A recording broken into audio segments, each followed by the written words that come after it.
kept patients afloat and still are keeping patients afloat. Not only because of that, because you also have patients out there that are still caught up in the Anslinger mindset and the stigma. And so some of them this time basically only want to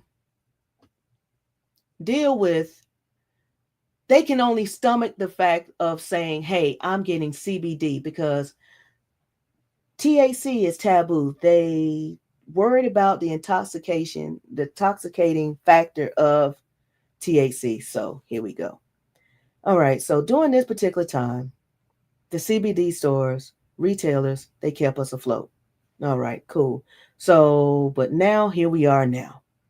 Now with the expansion of medical cannabis on one token, it's great because now I'm going to have access to more products for my medical condition because that's great, but still no flour. And see, that's what really hurt me last year when they took away the flour. Now, I know that some people didn't do the right thing. They didn't.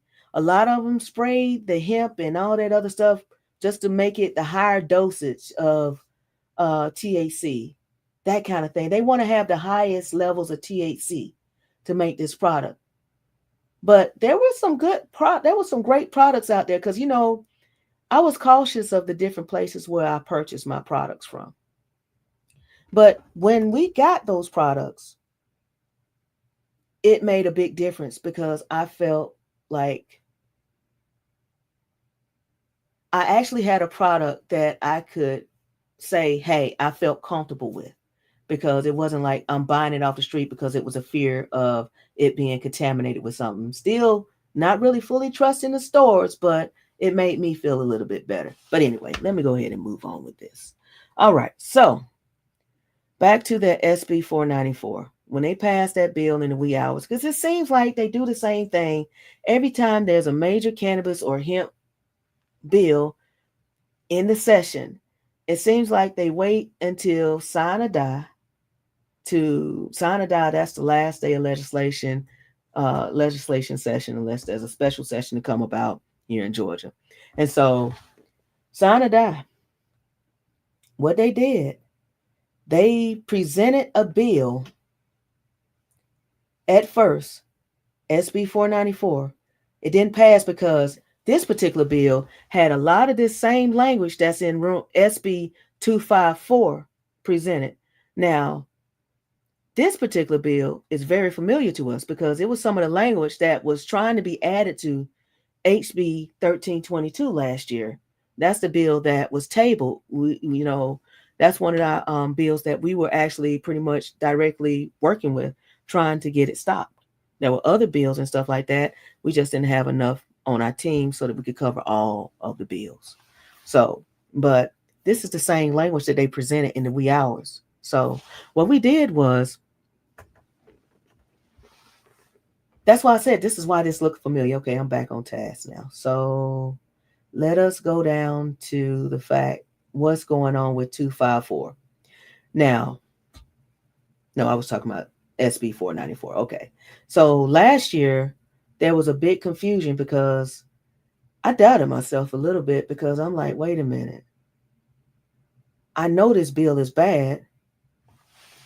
And sometimes you have to stand out there on your own. And it's like, look, it was quite a few, shout out to Aviva, and those other hemp farmers. I can't remember your names or anything like that, but I remember seeing you all out there testifying and stuff, coming out there, spending your time, your gas money, a lot of times people don't realize how expensive it is to advocate for things that you want and you're fighting for and things that you need. So our advocates were down there fighting. And then at the very end, it was very disheartening. It was heartbreaking when they slid that language in the final hours by passing SB 494 with a substitute. And it's like, I knew that was going to be the end because I saw it, and it's like, we tried to get we tried to get you know coverage of it to get it stopped. We tried to get the governor to um, veto the bill, but from my understanding, I'm not sure if he's really hemp or cannabis friendly. So I just know during this particular time it was rough. And it's rough out here for advocates sometimes, because you're out here trying to read and interpret these bills with no formal training. Like, I never had any formal training with this. Okay, I see you, John. I'm going to go ahead. What I'm going to do is I'm going to go ahead and send you the link. Actually, I'm going to go ahead and put the link. Yeah, I'm gonna send you the link via I'm gonna send it to you. Let me see how I can send it to you. Actually, I'm gonna drop it in this chat. And I'm gonna go ahead and bring it on, but bring you in and let you tell the story.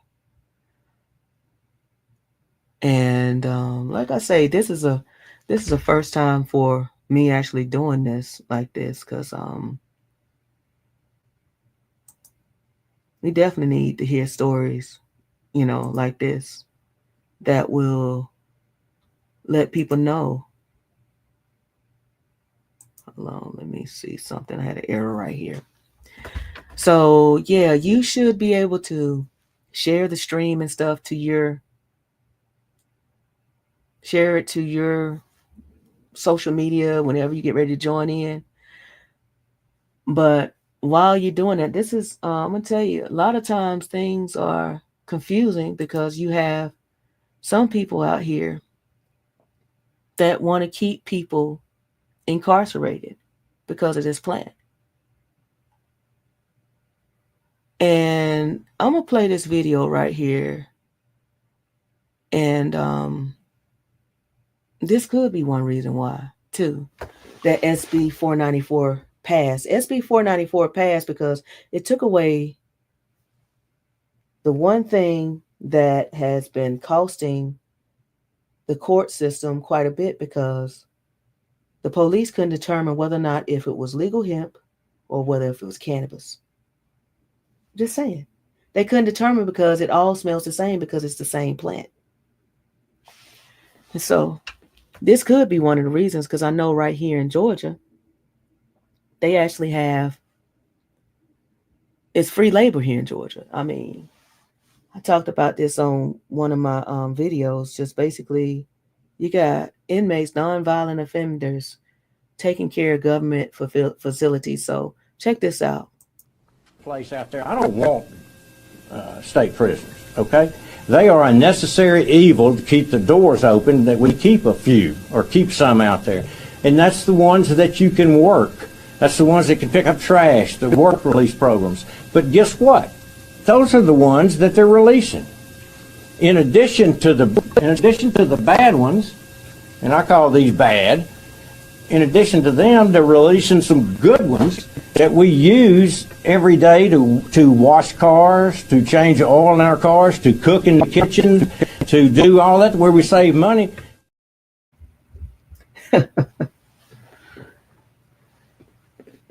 That right there is the reason why we have the laws that we have. That's one reason. Because I'm going to share something with you all. Let me pull this up. Yeah, I'm gonna share something with you. And medical cannabis.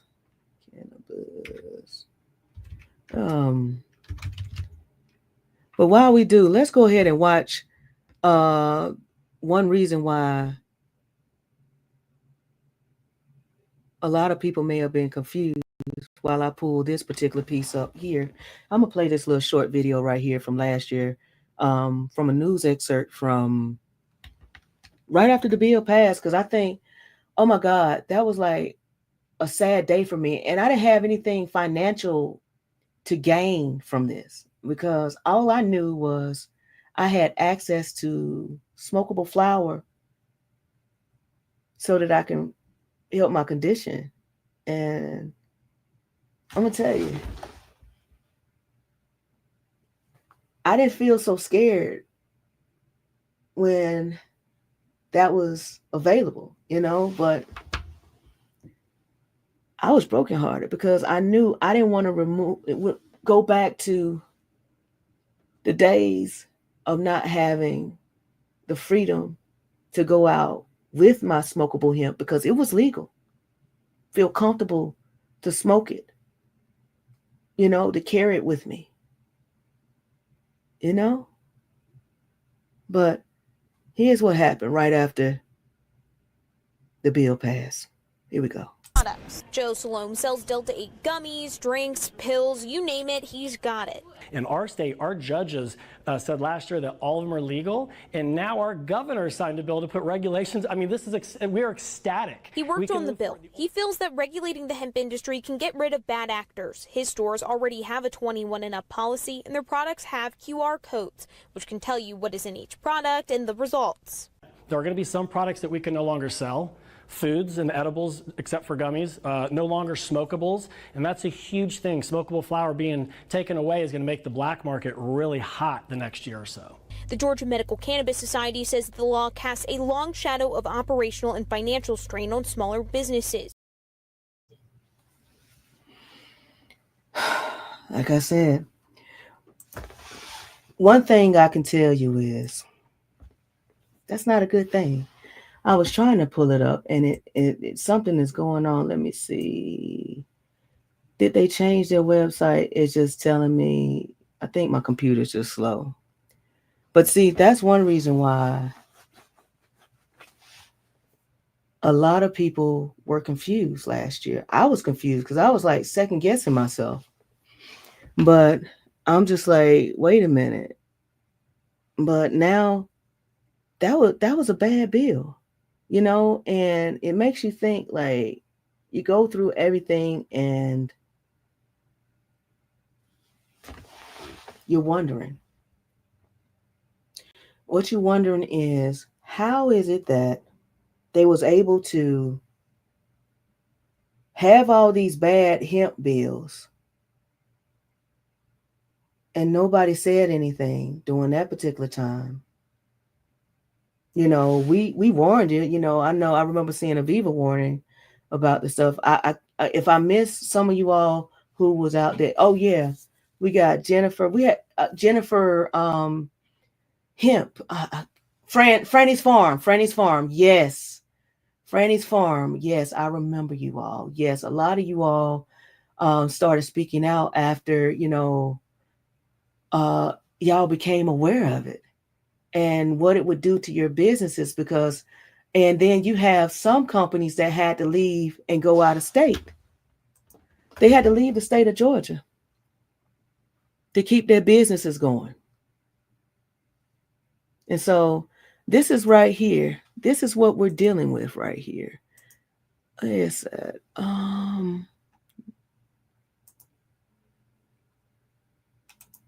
All right, let's get it. Okay, now let's see. Will it come up? Let's add to the stage. It won't add to the stage. Let's see. Remove. Okay, that's right. Because I had something up there. Let's add this to the stage. All right. So this is one of the ones that pretty much opposes medical cannabis. And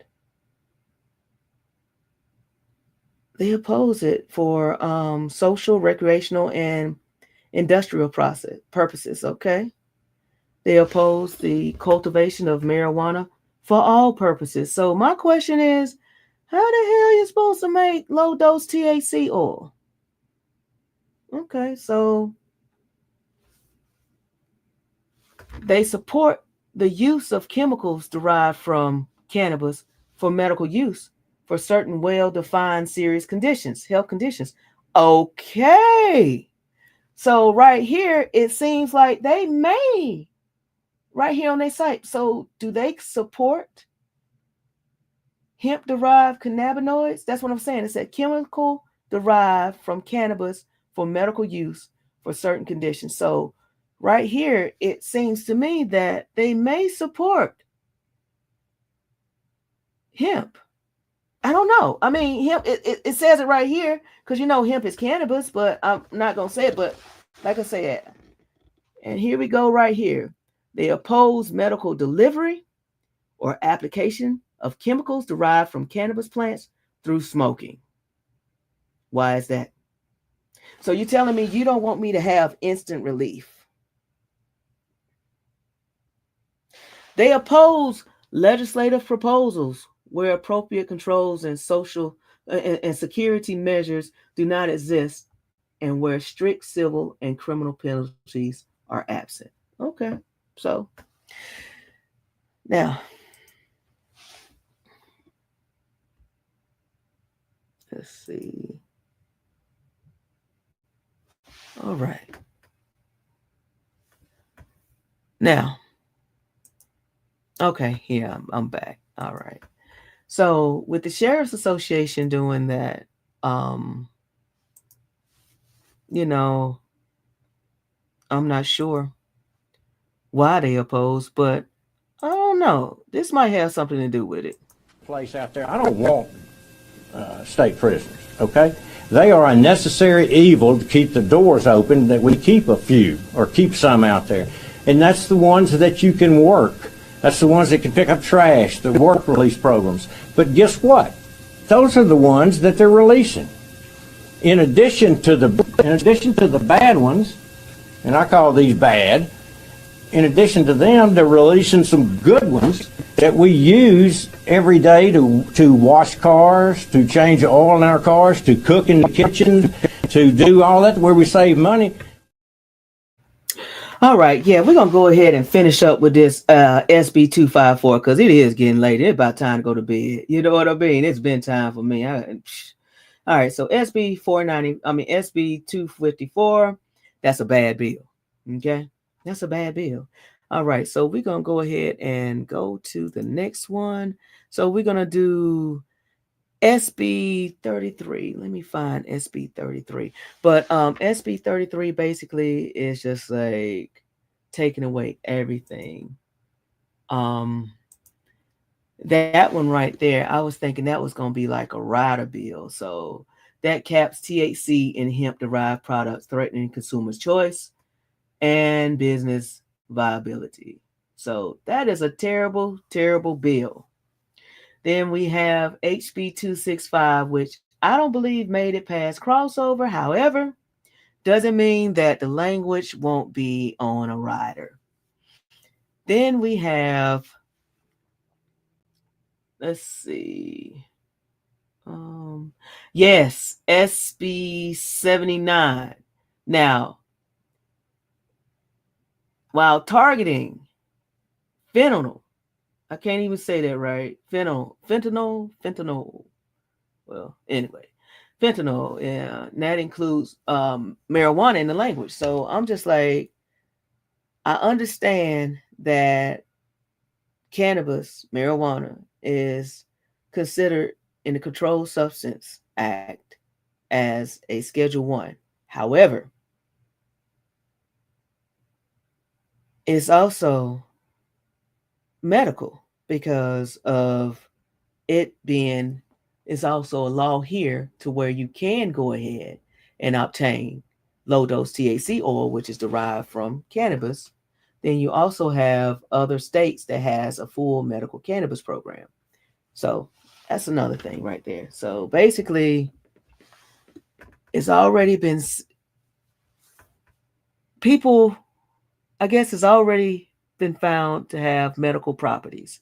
So yeah, so it shouldn't even be included in on that right there. And plus it's a harm reducer. Now, they have some doctors out there that are treating patients to wean them off of opioids with cannabis. I know for a fact that, not to say I had some issues with opioids, but I can tell you that I was actually weaned off of high dose steroids.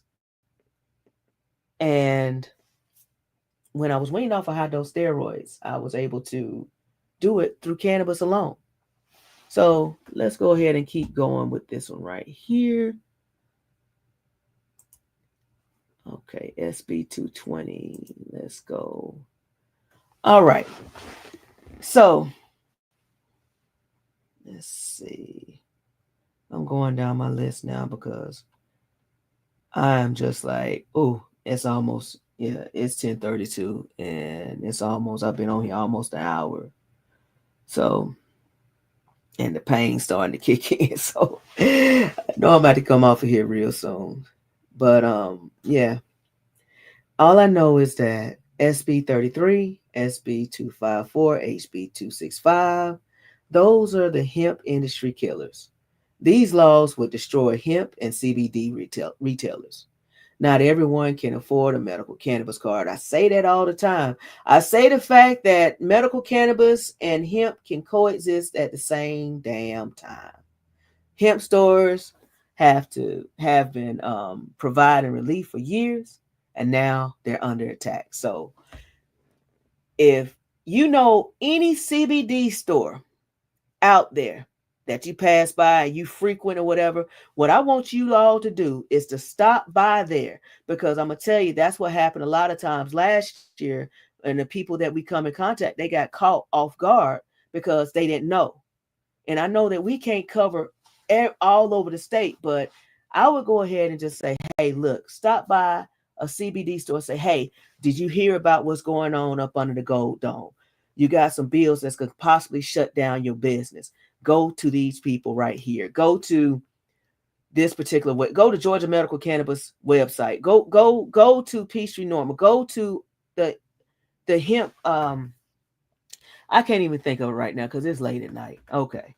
So, but the thing about it is, it's time to go ahead and start a trend. Let's go ahead and warn all CBD stores out there about what they're trying to do to shut down the industry. And what y'all need to do is contact your state legislator. Contact them. Contact the ones that are part of the bill. I'm going to have a full breakdown of all these bills posted on our Georgia Greenscapes legislative. I'm gonna post it on our social media so that y'all can have a complete breakdown of everything. Because, like I say, you know how it is. You in thought and stuff like that, and you end up getting lost, especially late at night that you're supposed to be sleeping. So basically, I'm gonna have a complete breakdown for you all so that you all can read it. But I can tell you to go ahead and head to your hemp store and let them know. But before tonight is over, I want to go ahead and tell you about. I know I'm gonna do my rant of the day too. Um, oh, hey, I see you, John, because I was about to go to sleep. Oh, let me go ahead and come on out of here. Let's see. Let's. Hey there. Hey there, can you hear me? Yeah, yeah, I can hear you. Sorry about that. It's just been had to set up the whole process of logging in and everything. But appreciate you having me. Oh yeah, it's no problem. Let me go ahead and swap this stuff out and get a better view, because I'm gonna tell you, I just came up off the cuff, and I just want to make sure that, okay, yeah, I put that back up there. As you know, I'm my own producer. So John, tell me a little bit about yourself. What I'm gonna do is this your first podcast? Just tell me what side of town you coming from. So from northern Georgia, and Okay. I'm a CBD store owner Okay. And how long have you been in the business? And yeah, how long? since February 2021. Oh my goodness. Oh my So goodness. so Yeah. for a while now, and we're a true mom and pop store. I mean, we're not even like a vape shop. We don't sell tobacco. We strictly rely on CBD and hemp products. Mm-hmm. And we started from the bottom, and we worked all the way up to three stores. So we're we're taking a huge hit from all these law changes, and it's just been a nightmare for me. It's I've everything I've built is being threatened, so it's just been a nightmare. Yeah, I can imagine because I'm gonna tell you, seeing so many people, I know like back in 2021, that reminds me of what was going on in Catoosa County and how the sheriff up there was he had put out some notice about raiding the stores and he was going to ban different cannabinoids during this particular time.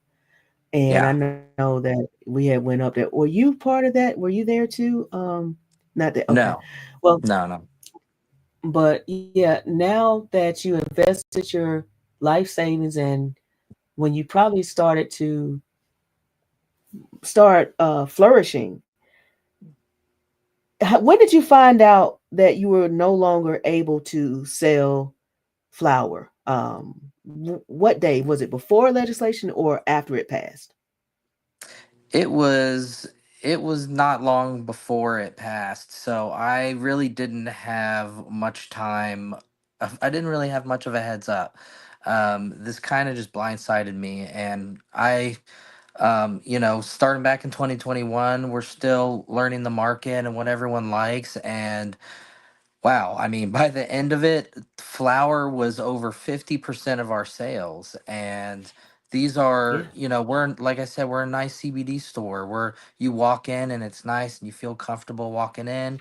And, a lot of our customers were using it for so many different reasons, right? Pain and just all these things, but they suffered the most. They have no longer access to flour, so it just completely blindsided me and lost over 50% of my sales. So I had two stores. One of our stores it survived the flour ban, but the other store did not. So I had to shut down one of my Georgia stores. But here we go. We're selling vapes. We're selling CBD products. We're selling gummies. I got my hemp license. We're doing everything we're supposed to. And now this. They're sounds like they're taking away THC drinks, okay, but it sounds like they're limiting Delta 9 possibly to Mm. 0.3%, and possibly all the THCs. I don't know all the details of it, but I can tell you if they start limiting more of the vapes, we definitely will not survive that. I mean, that is all our sales now since we've lost Mm. flour. So if they limit the vapes or any of the THCs, even Delta 8, people use that mainly for sleep. I mean, these people are going to lose sleep, we're going to lose business. It's going to probably gonna have to make me shut down and I don't relocate somewhere else. I if I can even afford it. It's we were having such a good run, and then small business guys like me were affected big time. So, do you feel comfortable enough to share your store information so I can go ahead and put it up on the screen? Because if not, because I don't I'm not sure if bringing awareness to different stores and stuff like that, if the ag commissioner is gonna the agriculture commissioner may come through because we saw a local store here, Hemp Haven. They came through the agriculture team or whatever. I'm gonna say the Anslinger bunch.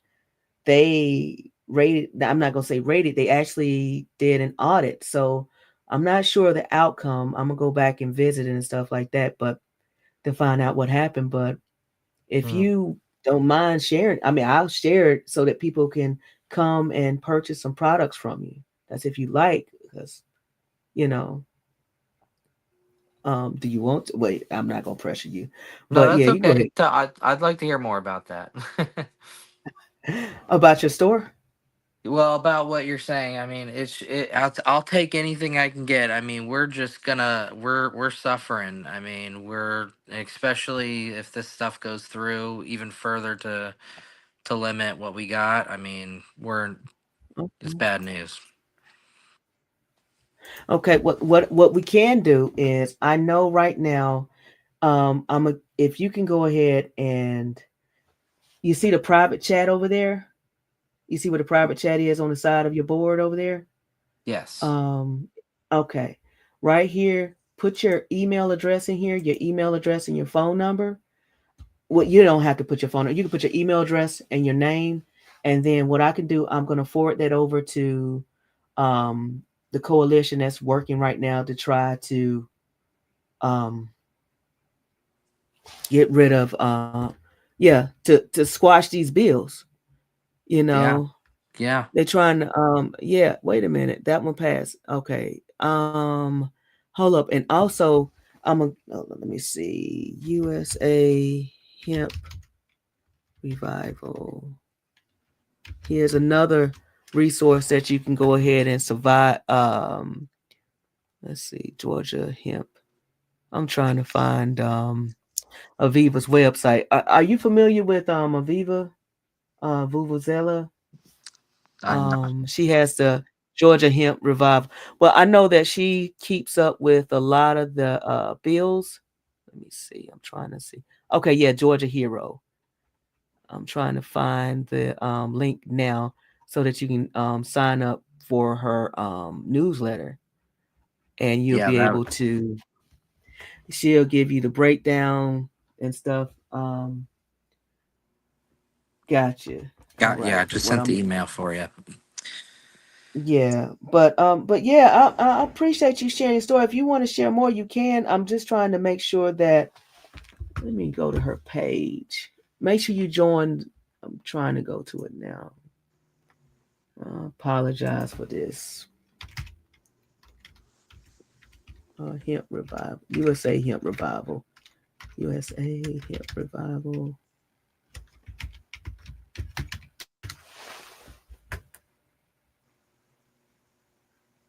Okay, here we go.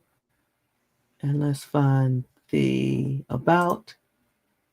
Okay, let me move this over here. Okay. I'm gonna go ahead and share my screen so that you can be able to see what group it is. I'm gonna drop this in the chat for people to follow. You should be able to get this. I'm gonna drop it in the comments and say follow. I'm gonna say join in this group right here. Okay. So yeah, I'll say join this group and you'll get plenty of information about the bills. And let's see. I think that's the one. Let me find Aviva's page too.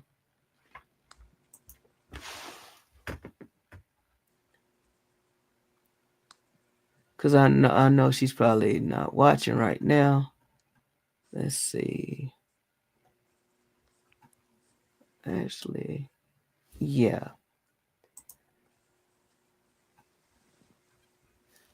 But I got your email address, and what I'll do, I'm gonna share the email address with her so that she'll be able to put you on her mailing list just in case. Because I haven't been able to find this stuff right now. But as far as sharing your story, that is a shame because people don't realize that that causes anxiety and you invested so much in it. Did you, I mean, what industry was you in before you got into hemp?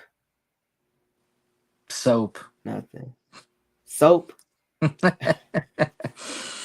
Soap. I Gotcha. don't want to go back to soap.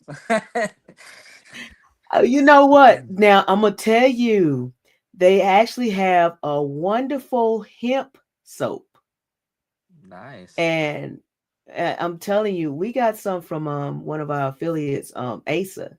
They had like this nice hemp bars. It smelled really good, and it was a really good product. But I'm gonna tell you, I guess it's just like a big difference. You know what? I can't really say that because for me to go from driving trucks to not working at all because of my condition, so that's a big jump. So I can kind of relate to, the fact of losing your livelihood, but we're gonna pray that you're not. But we got to make sure that I know that Peachtree Normal. Have you heard of Peachtree Normal?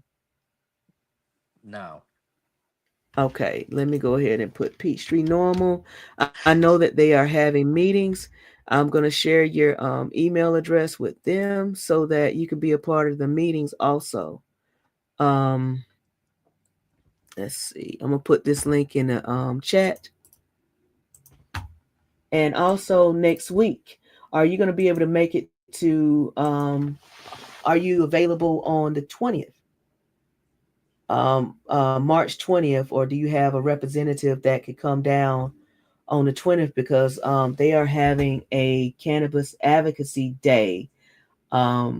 Let's see.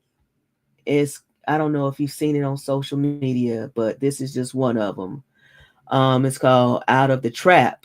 Now, these are a lot of the pioneers and a lot of the advocates um, who are into cannabis legislation, outside cannabis legislation, but this is just trying to connect to the community and just this is just a rally. This is a rally that is sponsored by Representative Eric Bell, and he is a proponent of cannabis.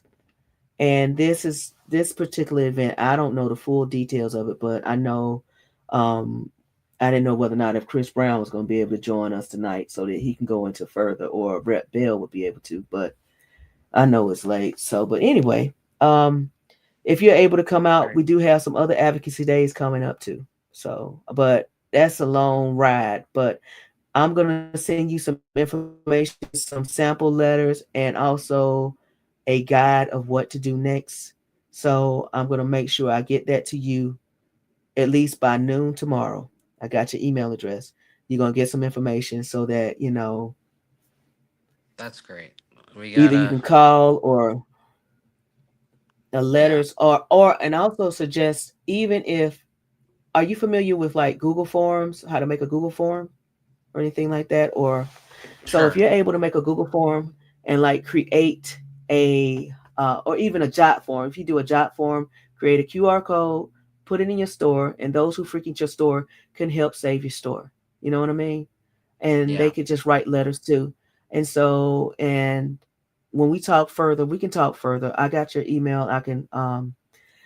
I want to talk further with you so we can find out more about how we can connect you to the right people. You know what I mean? Because I can't say I'm well versed so much in the retail aspect of it and stuff like that, but I know we have quite a few people that are very well versed in it. So, but like I said, we're gonna try our best to help. And I know I can see the pain all over your face, um, and the fact that it's like, what next? yeah, I know. And And just affording a full panel COA, because a lot of my distributors aren't even going to bother with that. So to a full panel COA is very expensive from what I've found out. So if you have at least 100 items of SKU,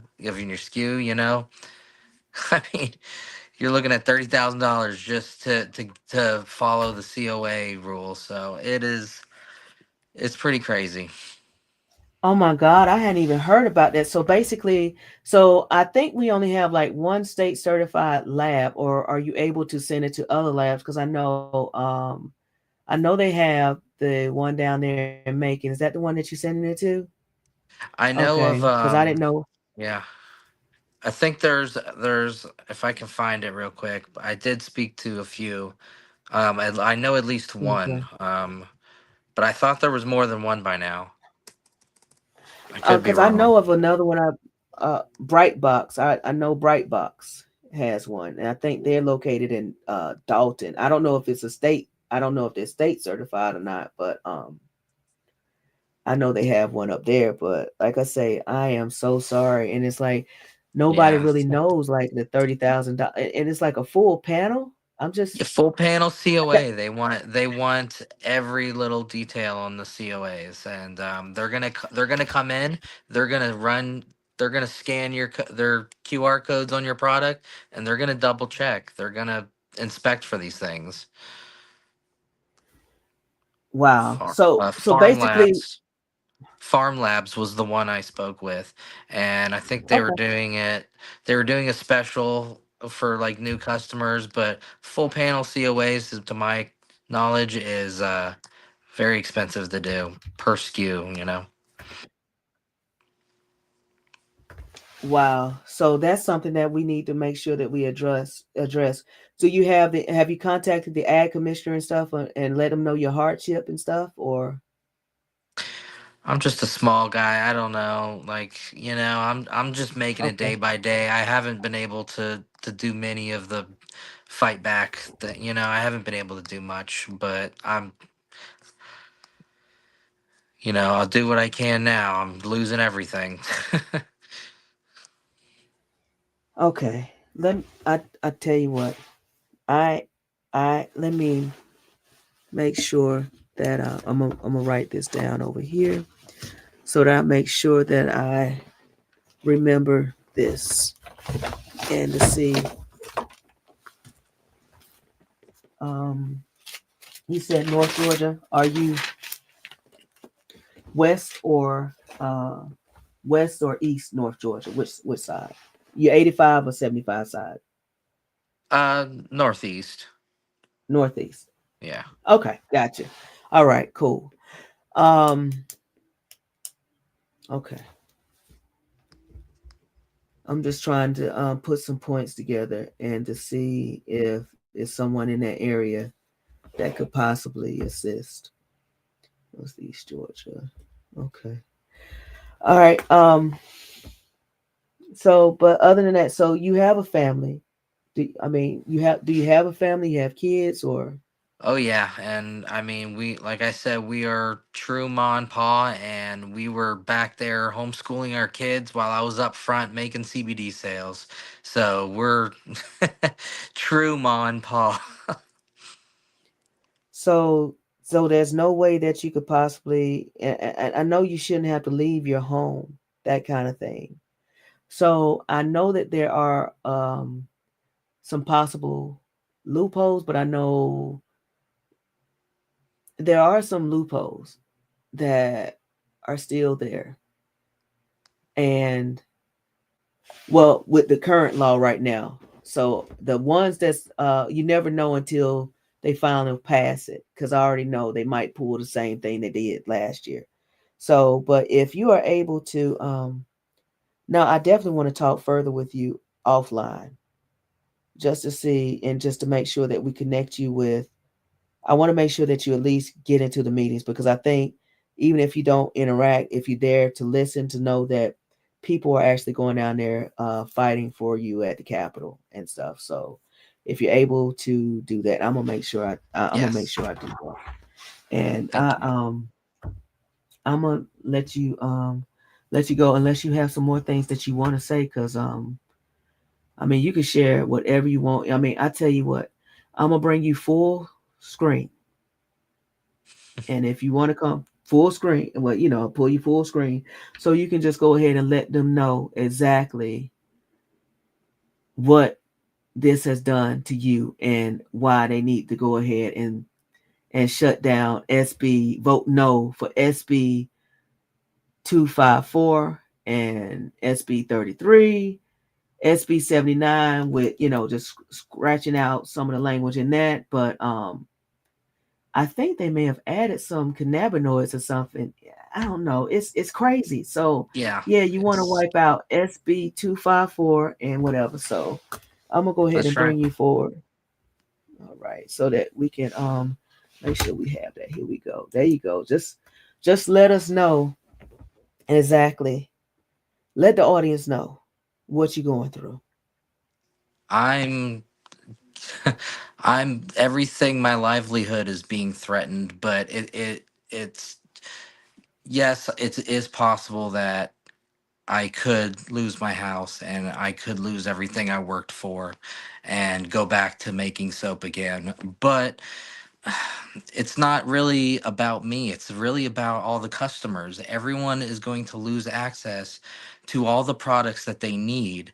And that's what we started the business to do. We started the business to help people.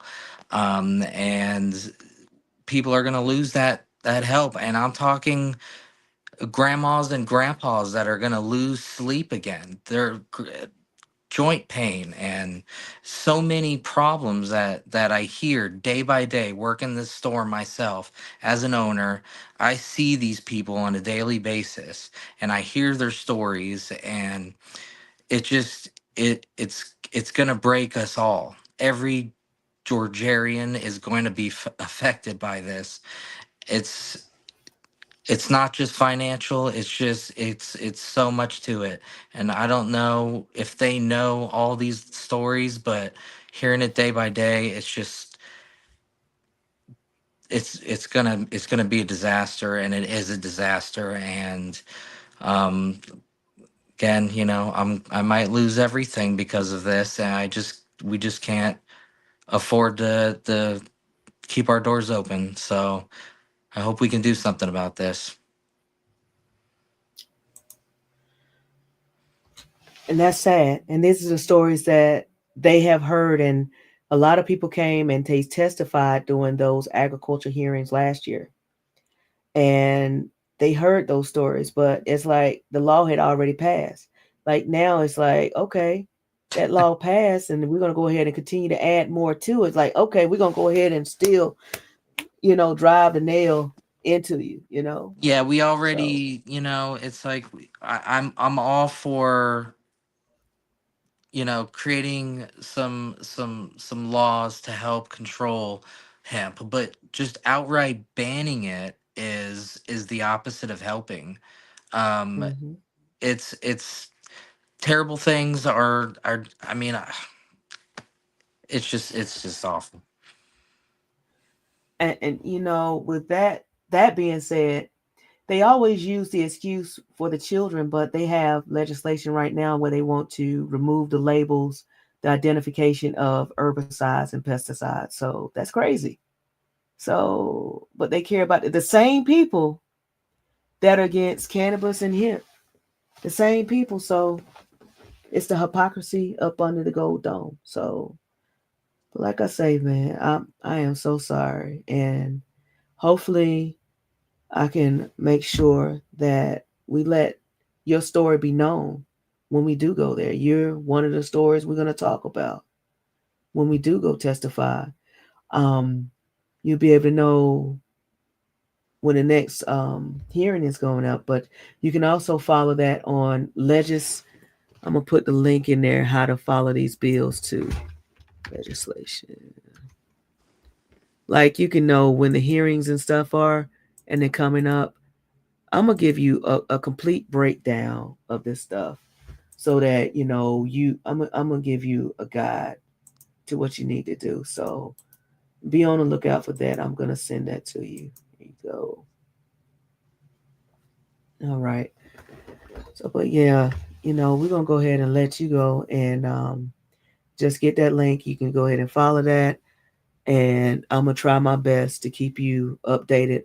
I'm gonna send your email address to Aviva tonight so that she can get you on the list, get you caught up because she has a complete list of everything that's going on, and also she will add you to the link for Peachtree Normal. If you can follow Peachtree Normal, and we'll be on the lookout. Just it's I got you, man. Thank you You so know. much for having me and letting me share my story. I'm sure there's a lot of others like me, but we just gotta keep praying. Yeah, that is a shame that we're back where we are right now because um a lot of you all, that's why I say that's why we fight hard for the hemp retailers, and that's why we say they can coexist. Not everybody wants to be a part of the medical cannabis program. So a lot of these hemp retailers were the ones that were there when the dispensaries weren't. When the low dose THC program had stopped pretty much moving forward, y'all were there. Sure. Y'all were able to provide medication for patients. You were Yeah. able to help those who had the stigma of saying, hey, I'm using cannabis. No, I'm using CBD. I'm using these oils. Yeah. So, but like I say, That's right. I There's enough mean, there's enough room for all of us for marijuana and hemp. We can both coexist. There is enough people. I mean, everyone's in pain, in one way or another. There's enough for all of us, and if we get Yeah, along and fight together, I mean, we can change the world. yeah. I believe so. And I'm gonna tell you, to be honest, I think the reason why they want to keep this plant locked up, so that's number one, the free labor. Number two, because I think if more people utilize this plant, they open their mind, they change. Because I used to be this. I can just tell you, I used to have real bad road rage. Okay, I had real bad road rage to a point to where I was one of the ones who want to follow you and track you down, kind of stuff, right? And so I started using cannabis. Um, this was after I got sick, and that my sickest state. I basically that was like the worst time when I had real bad road rage. But I had access to cannabis, even though no dispensaries were open. The cannabis I was getting was from the CBD stores, Yeah, and I can tell you my road rage stopped. I mean, even today, I have my medical cannabis card, but yeah. even today, I people could cut me off. I'm right here in the Atlanta area. People cut me off. It's no problem. They don't realize that this particular plant does so much for so many people. It does. And having access to the hemp side of things is good because not everybody wants to get that head high that you get from the traditional Delta 9, right? So, like, my wife has hypothyroidism and she gets joint Mm, pain, but she's also one of those people that are hypersensitive to THC and she just can't do it. Not even a full spectrum CBD. okay. So, she, having that, and I've met so many people that are like that as well. They just, they want the benefits of the plant, but without that THC feeling, and that's where we came in and we filled that void, and people appreciated that, and they were able to get relief and get them off pain medication. And my wife was one of those people. We started as customers ourselves, and then that's why we made this business, because we were so shocked how much it helped her without the THC side of it. And at the time I didn't even know that was possible. So it was amazing. Yeah, because it's like that's what I thought about, like with CBD. When I used CBD the first time, I was like, I don't. I mean, I wasn't expecting a high, but it's just like Right. you start feeling better, and you don't know why. It's like, wait a minute, it Yeah. moved. Because you don't feel Yeah, it. You don't feel the CBD like you would a THC, but that's good. It's more of like a lack of feeling. It's like, wait a minute, I can move my back, or wait, I'm not choking mm. the guy next to me for cutting me off. Yeah. I see. Back then, I was on two canes. That's before I got stuck in the wheelchair for a little while. But I was on two canes. I was like, my wife had to cut me down. She's like, "Hey, what are you gonna do? Go out there and hit him with your two canes?" I'm just like, "Oh." So yeah, I was just horrible back then. But the CBD is another saver too. A lot of people don't realize that by it being a antagonist, to where they block some of the effects of THC, because I know that I don't like that head high kind of thing. And Yeah. I know that even with the products that we get from the dispensaries, the CBD comes in handy, because if I happen to take one that might take a little bit too much, because you still Yeah. trying to titrate to the level you need to go to, I always have my CBD so that I can go ahead and bring myself back to a mellow level. So it's like we still playing, I don't know, like a scientist kind of thing. Yeah, and Um, that's a lot of the same benefits with Delta 8, because a lot of my Delta 8 customers are actually elderly people just trying to sleep at night, and they don't like okay. the head high that Delta 9 gives. And having the access to weaker different THCs, however you want to explain it. They don't get as much a head high with Delta 8, so they just, they're sleeping for the first time in years, sometimes 20, 30 years, they're sleeping great now. And we can't limit that. I mean, life is quality of sleep is a huge part of life. Yeah, I believe that because even like just thinking about the fact that I know that before they came out with the other THCs and all the other derivatives and stuff, it was Delta 8. Now, I stopped taking that. I was concerned about that, but I know I started taking the THCA, and I don't even know what THCA is really. But I just like I found out that the regular CBD that worked wonders for me, where I used to get my CBD products from. And I was able to travel with it.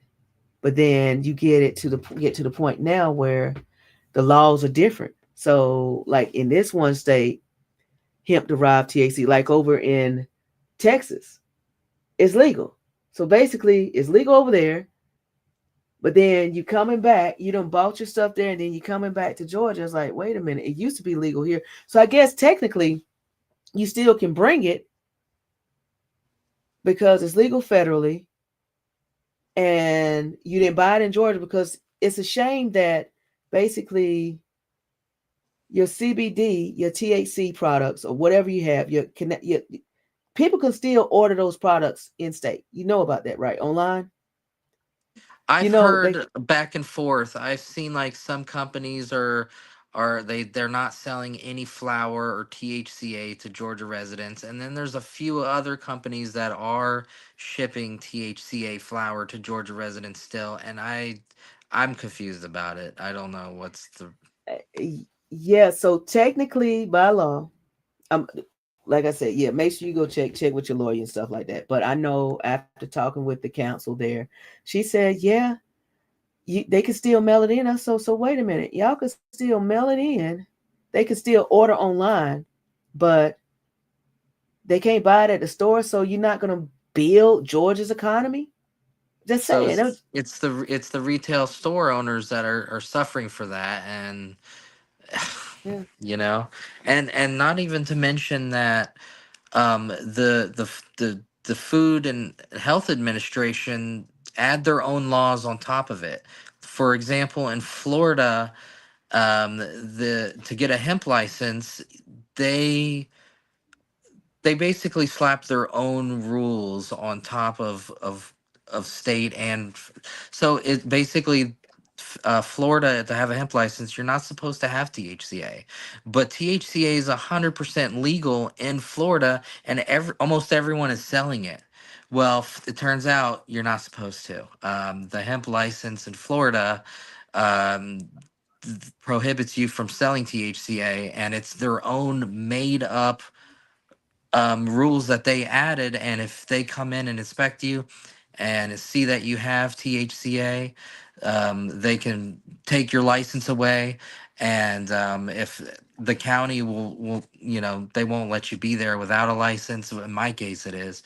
But I'm the guy who follows the rules and does everything like I'm supposed to. And I, probably suffer the most for it. But to really do things the correct way, I mean, you have to adhere to food administration rules that are not even real laws. Mm-hmm. So And it's been a disaster in Florida too for that. yeah, because I do remember slightly last year when they were trying to shut down those smoke shops and stuff with the hemp. They shut that pretty much down. I remember that, and they had like a whole campaign because they had like the trucks and stuff driving around, and they had like the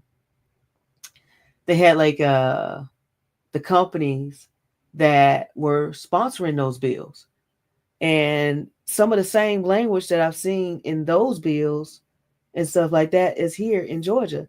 And it's like they just have like a cookie cutter bill maker or something and just go from state to state with it. And then it's like they keep perfecting it every time, and to the point to where they're going to be the only ones to make money. So I mean, I get it, but it shouldn't be like that, because it's like everybody should be able to compete. I keep saying that if So they who do go you mean ahead, exactly is doing that? huh? Who's Um, doing that?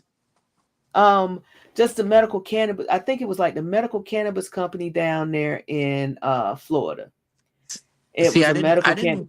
I didn't want to cross that line until you did, but apparently I have also heard that medical marijuana companies are spending a ton of money to shut down hemp and That's not right.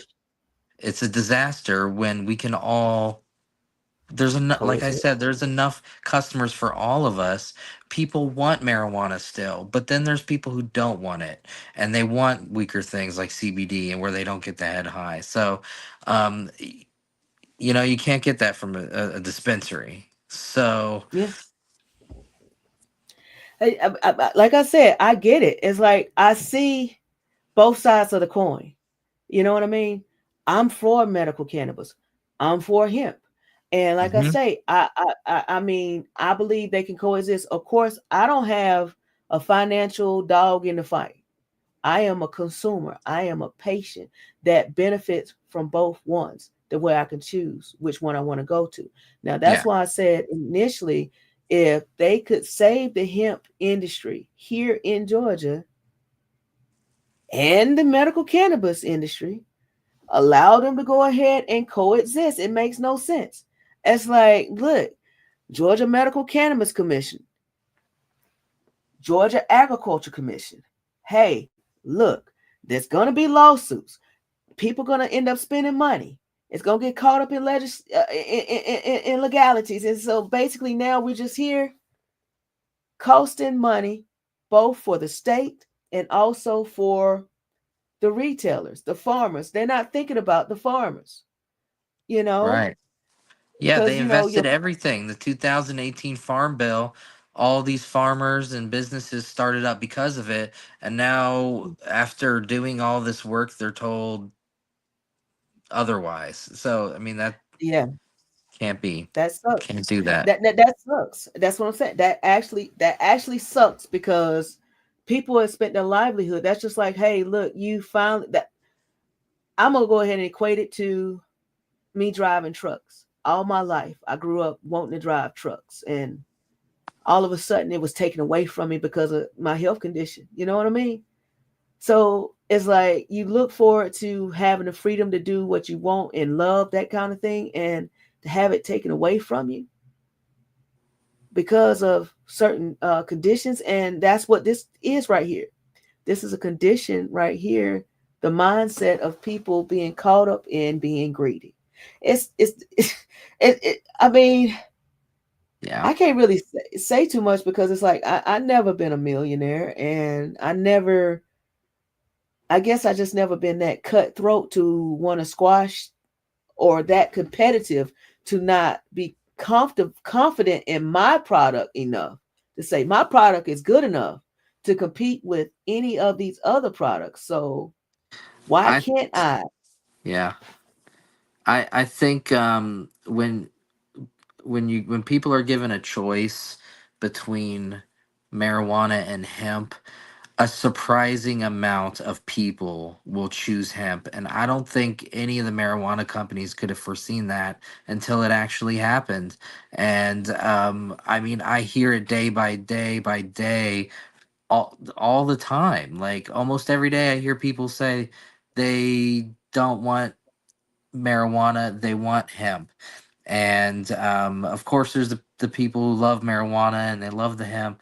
But in Florida, where you can get a medical license, I still have people every day that ignore the license that they already have and walk into a hemp store.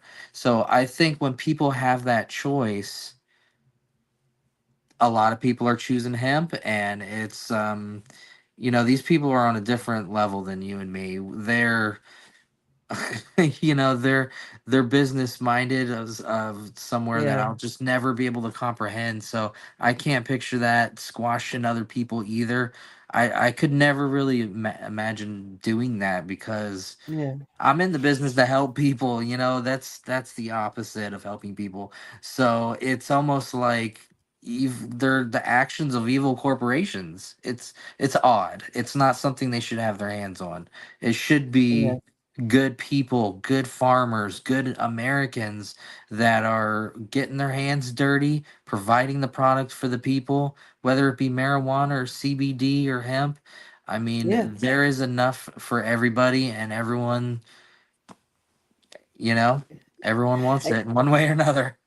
Exactly. And you know what? That's that mindset that we came into the industry with, because I don't know if you're familiar with Dr. Hodge. Dr. Hodge had this event, a free event, and he said, you know what? There's so much that you can do in this particular industry. It's so much you can evolve to. So it's room for everybody. And that's just what you said. Yeah. There is room for everybody. And it's like everybody have to realize, like, look, I feel like they could have had more licenses, whether the patients they wanted to limit the licenses and stuff like that. The same way, do they have limitations with the hemp licenses? Can anybody get one? That's the question. It's like, have they limited that particular sector so Yeah. that Yeah. I mean, yeah, you can't be you know, you can't be a felon and you got to have certain criteria to an okay. extent to get the hemp licenses, yeah. Yeah, I was just thinking about like the limits. Like, okay, like for the medical cannabis side over here, they only allowed like 6 licensees, right? So is the hemp, can anybody get, so say for instance, they can have like 1,000 applications, they gonna go ahead and process all 1,000 of them kind of thing. So I guess that's allowed, right? Yeah, I mean, I think that's might be what's happening. Oh, Hemp is like open to anyone can almost do it. You know, that's what okay. they hate. You know, they hate that anyone can do it. And that And so, that but you just gotta know. You know, you gotta know how. But that's for the customers. That's what I'm saying. I'm like, look, the thing about it is that's kind of like closing the market off in a sense, because at least, because a lot of people might prefer Coke versus Pepsi or Pepsi versus Coke. Either way, allow me to have a choice, you know. I might yeah, not want to go to the cannabis dispensary. I'm like, you know, or I don't want to have to drive all the way from South Georgia to Macon to get to a dispensary, or go to Savannah, or go to Augusta, go wherever I have to go to get, you know, my meds, when I can go right across the street to this CBD store and get the same thing or close to it. So, yeah. That's what our and country's all about. The freedom to choose business, what business to go to, and it. You know. but yeah, so but like I say, we good. I mean, if you I'm gonna get ready to close out in just a second, because I know let's see, because we've been on, it's going on 2 hours. Well, I've been on about 2 hours. So unless you have something else, we good, or No, I appreciate you letting me stay on a little extra longer and talking about this. oh, I felt alone in this whole battle because I've just not um, had any help or support. I don't have anyone telling me what to do or holding my hand, and you know, I'm having to Google everything myself and do everything myself, figure it out. And it's just been a nightmare. So it's nice to know that there's others in Georgia fighting for it, and there's others in Georgia that are in my position, and maybe we can turn things around. But if not, they're pushing me out of Georgia. Is either that or soap. So again, thanks, yeah, thanks for but your you, time. but you know what? If you need to stay, I'm cool. Like I say, we can talk afterward. I'm just, I don't want you to feel alone. That's what I'm saying. I don't want you to feel alone, because you're not alone. There's so many people out there like you. Yeah, And because I know Stevie Over the Moon, I forgot the name of that store. They actually had to take their store over across the border over in Alabama. You know? Yeah, and now I'm hearing Yeah. Alabama is fighting it too. Texas is fighting What? it. They got senators that passed some bills. I know Alabama's. I just by googling it, it's not looking good for Alabama, but I could be wrong. Like I said, I just go off of the information. I'm not told anything. I have to figure it out myself.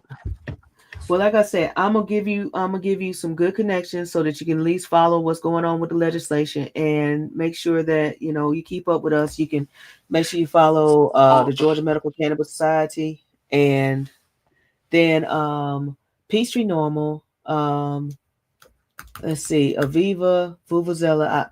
Aviva Sings. I know she's on YouTube, and then I know there's some other groups out there. I heard about the Hemp Roundtable. I think they are out of Athens, if I can remember, but I'm going to send you a whole list of some resources to where you're going to be able to reach out to the ones that can really help you. Because, like I say, I know we usually just try our best to connect people to who can really get into it, because, Yeah. like I say, I know we are an organization. It's like right now, some of our team members are out, and right now it's just me wearing multiple hats. So I'm gonna do what I can, but I'm gonna make sure that I get that email to you. So Thank you so much. I appreciate it. all right then. Well, you hold it down, and we'll holler.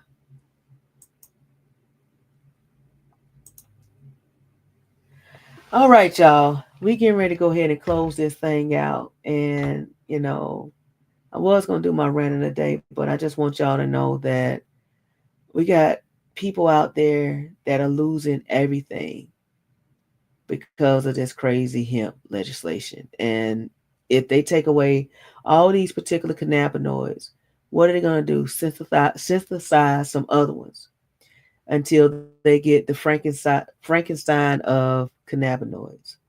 So I just want you all to make sure you go by and warn your CBD stores, because just like John that was just on here, they might not be aware of what's going on up under the gold dome, because a lot of people were blindsided at the end. They were blindsided last year with SB 494. So what I can tell you is make sure you do what you have to do. And I don't know, that's sad, People are losing their livelihoods that took a chance on this industry. No wonder some of those legislators don't even want to take the chance, take the time to talk to us. But I got something for y'all as far as to educate, to bring some pamphlets by, whether you read them or not. We need to make sure that we stop these bills. We need to make sure that we stop SB 254, SB 33, and get the language updated on SB 79. Even though we already know those dirty games that they try and play at the very end by creating a rider bill and put all the language in and have the bill passed with a substitute. So here we go. So, but yeah, we're going to go ahead and get ready to close out. And as we do, let me see. Oh no, do I have time to do the rant? Let's see. We had 10 minutes. We got about 9 minutes. Okay, cool. We can go ahead and do this rant right quick. Let's go ahead and let's see what we're going to do. Let's see. All right. Yeah, that's that old intro music. Yeah, we about to go ahead and let me go ahead and wake this thing up and go ahead and knock it on out, and let's get this rant on out the way. All right. As we get ready to close out the show tonight, I'm going to leave you with this right here. Georgia, here we go again. They claim they want to protect the children, but they won't pass the bill for free lunch to provide them. So I guess they don't want them to eat. They scream public safety, but they want to remove pesticide labels, right? Then they say cannabis is dangerous, but they let alcohol, tobacco, and gambling machines sit right next to the damn Cheerios. I'm just saying, it's there in the store. And now they're trying to divide the movement. They're pitting medical cannabis against hemp, dispensaries versus hemp, and then retailers, you know. And then now we got the advocates against each other. Why? Because they created this divide, you know. And then we get to the point where they're using the same mentality and the same tactics that they do in the prison that I once worked in. But you know, hemp was here when medical cannabis wasn't. You know, medical cannabis should have been full access from day one. And we still ain't got no flower. We ain't got no flower, you know. But instead of fixing that, they're out here pushing bad bills like SB 33, SB 254, SB 79, and HB 265.